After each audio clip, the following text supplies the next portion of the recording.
காலேஜஸ்க்கு வந்து அங்கே interview schedule பண்ணி அங்கே இருக்கிற ஸ்டூடெண்ட்ஸ்லேருந்து ஹையர் பண்ண பார்ப்பாங்க. ஸோ அதனால தான் ஆன் கேம்பஸில் வேலை கிடைக்கிறது கொஞ்சம் ஈஸி. ட்ரைனிங்கில் 3 எக்ஸாம் வைப்பாங்க. 3 எக்ஸாமை கிளியர் பண்ணாதான் ஐடி இண்டஸ்ட்ரியில் நீங்கள் ஜாப் தேடிட்டு இருந்தீங்கன்னா ஒரு விஷயம் ரொம்ப நல்லா புரிஞ்சுக்கணும். நிறைய கம்பெனிஸ் எப்படி ஹையர் பண்ணுவாங்க, அந்த ஹையரிங் சிஸ்டம் என்ன அப்படிங்கிறத பற்றி தெரிஞ்சுக்காமல் நீங்கள் வந்து ஜாப் ட்ரை பண்ணால் சில டைம்ஸ் உங்கள் ஜாப் ட்ரை உங்கள் அட்டெம்ப்ட் வந்து வேஸ்ட் ஆகிறதுக்கு சான்சஸ் இருக்குது. My name is Prem with 13 years of experience and 9 years in Netherlands.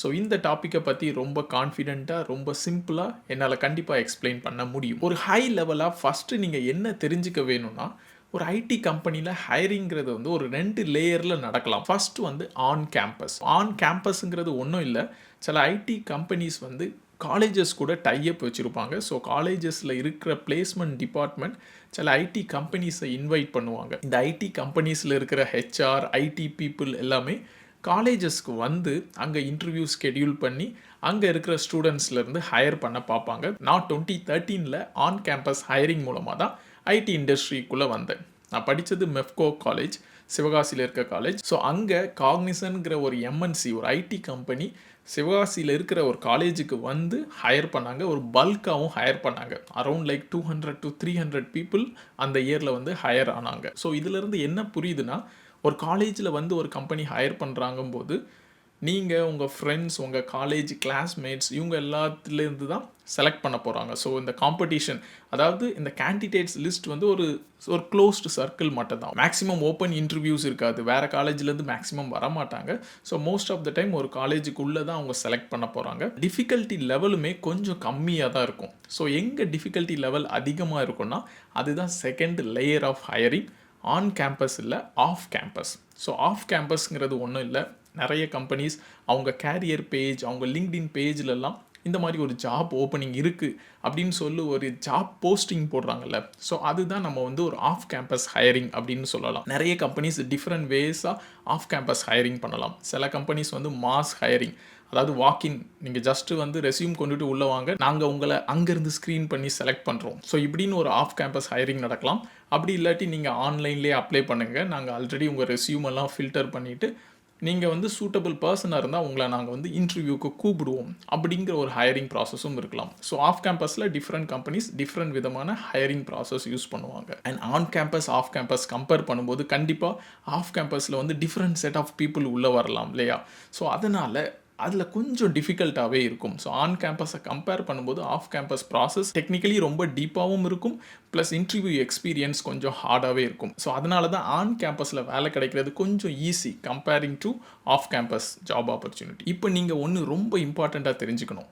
ஒரு கம்பெனி உங்களை ஃபைண்ட் பண்ணிட்டாங்கன்னா நீங்கள் ஃபுல் டைமாக அந்த கம்பெனி கூட ஜாயின் பண்ண போகிறீங்கன்னு கிடையாது. ஸோ அவங்க ஒரு ஆஃபர் லெட்டர் ரிலீஸ் பண்ணுவாங்க. அதில் டிஃப்ரெண்ட் கண்டிஷன்ஸ், டிஃப்ரெண்ட் க்ரைட்டீரியாஸ் இருக்கலாம். ஃபார் எக்ஸாம்பிள், நீங்கள் வந்து ஃபுல் டைமாக இல்லாமல் ஒரு இன்டர்ன்ஷிப், அதுக்கு நீங்கள் எலிஜிபிள் அப்படின்னு சொல்லியும் சில கம்பெனிஸ் கொண்டு வருவாங்க. ஸ்பெஷலாக நிறைய start up companies, small size கம்பெனிஸ்லாம் இன்டர்ன் ஆப்பர்ச்சுனிட்டிஸ் கொடுப்பாங்க. ஸோ இப்போ இன்டர்ன் ஆப்பர்ச்சுனிட்டிஸ்னால் என்னதுன்னா, இப்போ எந்த ஒரு கம்பெனி, எந்த ஒரு பெரிய கம்பெனி எடுத்தாலும் டேரெக்டாக அவங்க ஈஸியாக ட்ரஸ்ட்டும் பண்ண மாட்டாங்க. ஒரு கேண்டிடேட்டை செலக்ட் பண்ணிட்டாங்க, பட் இந்த கேண்டிடேட் ஆக்சுவலி நம்ம கம்பெனிக்கு ஒத்து வருவாங்களா அப்படிங்கிற ஒரு டைம் பீரியட் அவனுக்கு வேணும் இல்லையா. ஸோ சில கம்பெனிஸ் என்ன பண்ணுவாங்கன்னா இதை டிஃப்ரெண்ட் வேஸில் ஹேண்டில் பண்ணுவாங்க. ஃபார் எக்ஸாம்பிள், அவங்க வந்து இன்டர்ன் ஆப்பர்ச்சுனிட்டி அப்படின்னு கொடுப்பாங்க. ஸோ இன்டர்ன் ஆப்பர்ச்சுனிட்டினா ஒன்றும் இல்லை, நீங்கள் ப்ராக்டிக்கலாக அந்த கம்பெனி கீழே போய் ஒர்க் பண்ணுவீங்க. ஸோ இன்டர்ன் ஆப்பர்ச்சுனிட்டி டிஃப்ரெண்ட் வேஸில் இருக்கும். ஒன்று பெய்டு இன்டர்ன் இருக்கும், ஸோ அன்பெய்டு இன்டர்ன்ஷிப்பும் நிறைய பேர் கொடுப்பாங்க. ஸோ அவங்க உங்களை வந்து ஒரு 6 மாதம் மானிட்டர் பண்ணுவாங்க. ஓகே, இந்த கேண்டிடேட் வந்து நம்ம கம்பெனிக்கு சூட்டபிளான பர்சன் அப்படின்னு இருக்கும்போது உங்கள் இன்டர்ன்ஷிப் வந்து பெர்மனன்ட் ரோலாக மாறும். அப்படி இல்லாத போது நீங்கள் வந்து அதை ஒரு எக்ஸ்பீரியன்ஸாக எடுத்துகிட்டு அந்த கம்பெனியை விட்டு வெளியே வந்துடுவீங்க. ஸோ இதுதான் ஒரு ஹை லெவலாக ஒரு intern opportunity. Not a full time but an intern opportunity.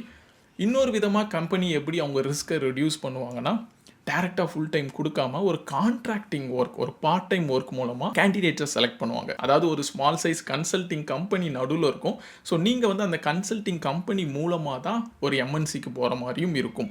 So MNC என்ன பண்ணுவாங்க, ஒரு 6 months ப்ரொபேஷன் பீரியட் அந்த மாதிரி கொடுத்து அதில் உங்களை எவாலுவேட் பண்ணுவாங்க. ஸோ அங்கேயும் ஒரு கான்ட்ராக்ட் இருக்க வாய்ப்பு இருக்குது. ஸோ ஒரு ஐடி கம்பெனிக்குள்ளே செலக்ட் ஆகிட்டிங்கன்னா டேரெக்டாக நீங்கள் ஃபுல் டைமாக இருக்கிறதுக்கு வாய்ப்பே கிடையாது. நான் 2013 காக்னிசன்ட்டுமே என்ன ப்ராசஸ் வச்சுருப்பாங்கன்னா, ஈவன் தோ ஆன் கேம்பஸ் அது ஒரு ஃபுல் டைம் மாதிரி தான் இருக்கும். But still first few months like 6 months நாங்கள் வந்து ட்ரைனிங்குள்ளே போயிருந்தோம். ட்ரைனிங்கில் 3 எக்ஸாம் வைப்பாங்க. 3 எக்ஸாமை கிளியர் பண்ணால் தான் நம்மளுக்கு கிளையண்ட்டில் ப்ளேஸ் பண்ணுவாங்க. நம்மளுடைய ஜாப் ஆப்பர்ச்சுனிட்டி அங்கே தான் கன்ஃபார்ம் ஆகுது. ஸோ இது எல்லாமே ஆஃபர் லெட்டரில் கான்ட்ராக்டில் கிளியராக மென்ஷன் பண்ணிடுவாங்க. ஸோ இந்த வீடியோவிலேருந்து நீங்கள் என்ன டேக்அவே எடுத்துக்கலாம்னா, ஒரு ஐடி ஜாப் ஆப்பர்ச்சுனிட்டி நீங்கள் சர்ச் பண்ணிட்டு இருக்கும்போது ஃபஸ்ட்டு அந்த ஹையரிங் சிஸ்டமை நல்லா அண்டர்ஸ்டாண்ட் பண்ணிக்கோங்க. மேக்ஸிமம் அவங்க லிங்க்டின் பேஜ்லேயோ இல்லை அவங்க வெப்சைட்ஸ்லையோ நீங்கள் நிறைய டீட்டெயில்ஸ் பார்க்கலாம். எந்தெந்த கம்பெனிஸ் வந்து ஆஃப் கேம்பஸில் ஹையர் பண்ணுறாங்க, எந்த மாதிரி டைப் ஆஃப் ஹையர் பண்ணுறாங்க, லைக் பல்க் வாக்கின் பண்ணுறாங்களா இல்லாட்டி ஆல்ரெடி ப்ரீ ஸ்க்ரீனிங் பண்ணுறாங்களா, ஸோ இந்த மாதிரி கொஞ்சம் தெரிஞ்சுக்கோங்க. அதுக்கப்புறம் அவங்க எந்த மாதிரி ஆப்பர்ச்சுனிட்டி கொடுக்குறாங்க, ஃபுல் டைம் டைரக்ட் கான்ட்ராக்ட் கொடுக்குறாங்களா இல்லாட்டி அதில் வந்து ஒரு சப் கான்ட்ராக்டிங் இல்லாட்டி ஒரு ப்ரொபேஷன் பீரியட் இன்டர்ன்ஷிப் இந்த மாதிரி தான் ஃபஸ்ட்டு கொடுக்குறாங்களா, இந்த மாதிரி கொஞ்சம் தெரிஞ்சு வச்சுக்கோங்க. ஸோ நீங்கள் வெல் ப்ரிப்பேர்டு ஆகிக்கலாம். அகெயின் அண்ட் அகெயின் நான் இதை மேக்ஸிமம் எல்லா வீடியோவிலும் ரிப்பீட் பண்ண போகிறேன். ஒரு ஃப்ரெஷருக்கு ஃபஸ்ட்டு ஃபியூ இயர்ஸ் தான் ரொம்ப இம்பார்ட்டன்ட். எதர் இந்த மாதிரி ப்ரொபேஷன் பீரியடாக இருக்கும்போது அது ரொம்பவே இம்பார்ட்டண்ட் ஆகுது. அங்கே எந்த மாதிரி நீங்கள் பெர்ஃபார்ம் பண்ணுறீங்களோ அதை பொறுத்து தான் உங்கள் ஐடி ஃபியூச்சரே இருக்க போகுது. ஸோ ஃபஸ்ட்டு ஃபியூ இயர்ஸ் நல்லா லேர்ன் பண்ணிக்கோங்க, நல்லா எக்ஸ்ப்ரெஸ் பண்ணுங்கள், நல்லா ஒர்க் பண்ணுங்கள். அதுலேருந்து நல்லா கற்றுக்கிட்டிங்கன்னா ஃபியூச்சரில் உங்களுக்கு அது ரொம்பவே ஹெல்ப்ஃபுல்லாக இருக்கும். ஓகே, இந்த வீடியோ மூலமாக ஃப்ரெஷர்ஸுக்கு அட்லீஸ்ட் ஒரு புது இன்ஃபர்மேஷன் கிடச்சிருந்துன்னா எனக்கு ரொம்ப சந்தோஷம் தான். இன்னொரு வீடியோவில் பார்ப்போம். பாய்.